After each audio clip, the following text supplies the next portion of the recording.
Welcome back to AfricaCom 2018, where we are shaping Africa's digital future. With me is Rani Bisal from Multichoice. A very, very good morning. Welcome to our studio. Thank you, thank you. You've been around for the last couple of days. You've Yeah. been exposed to some incredible creativity and innovation in the space. What are some of the key elements, do you think, for anyone leading in this space to respond to the digital transformation? Sure. I think I definitely keep hearing about digital transformation implementation. So something I would like to definitely highlight over there is digital transformation cannot be implemented. Okay?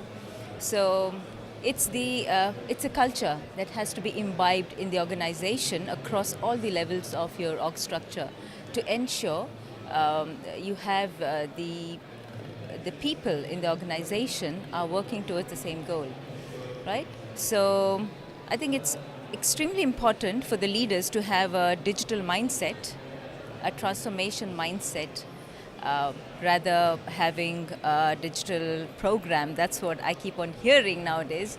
People focus on implementing digital transformation through projects. So I think that has to be somewhere rewritten. It's not about implementing a project, it's about bringing a culture of digital transformation within the organization. You've been in enterprise strategy and technology for 15 years now. What have been some of the key developments you've witnessed over that time? Sure, I forgot. It was 15 years. So, but then feels a bit nostalgic though. But then I have to say I started as a technical developer, moved into business, domain, enterprise architect, and then strategy. So throughout this journey, I must say, I have been really lucky to witness and be part of the complete change cycle from conceptualization through implementation of use cases pertaining to the consumer services, consumer experience, consumer behavior. Just to name it, TV everywhere, digital ad insertions, and multiple such technology if I have to trace back to 10 years. So at this point in time, the world has already mastered in bringing life into these concepts. Yeah. So time to measure and improve. And that's where I see most of the organizations, they have a key pillar, which has over the period of time gained or accumulated enormous strength and has become one of the most powerful hubs, and that's the data. So I believe the leaders and the industry, they have to start focusing on operationalizing a very strong data, information, insight-driven strategy. I think that's what I definitely would like to see over the last 15 years. And let's look forward to the next 5 years. What emerging technologies do you think are going to be the disruptors in this space? Oh, you definitely will think I'm crazy.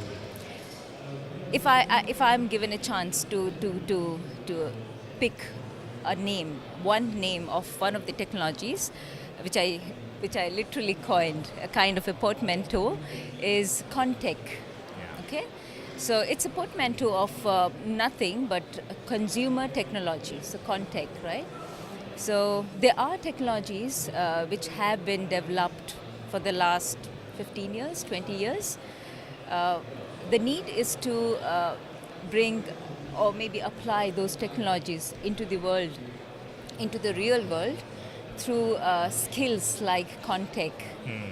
So, and the organizations and leaders have to start investing, building and nurturing their own organizations to start building up skills like Contech. Now, what really is Contech?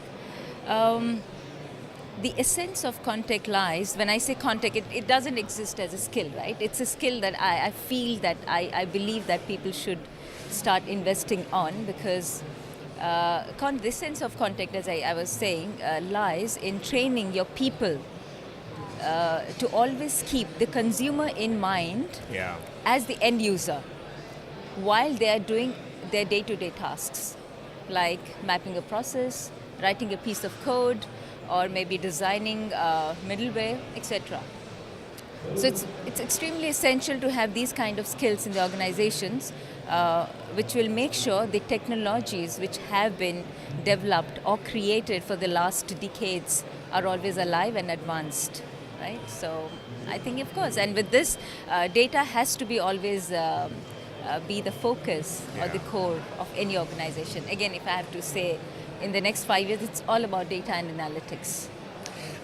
I'll keep on having you look into your crystal ball if you can. The media and broadcasting space in Africa in the future, what do you see? See, Africa is definitely an untapped market, and then with lots of opportunities, however, known challenges. Now, when I say known challenges, it's because the world has already found the solutions to those challenges. So I think the key is how we can, or how Africa, I would say the strict dilemma over here is if Africa is not embracing those emerging technologies quickly and effectively. So I think it's essential that everything is there. We just have to embrace it as soon as possible. And AfricaCom 2018 is certainly the start of that. Thank you very much to Rani. Thank you. Thank you for joining us here. Thank you very much. It's a pleasure.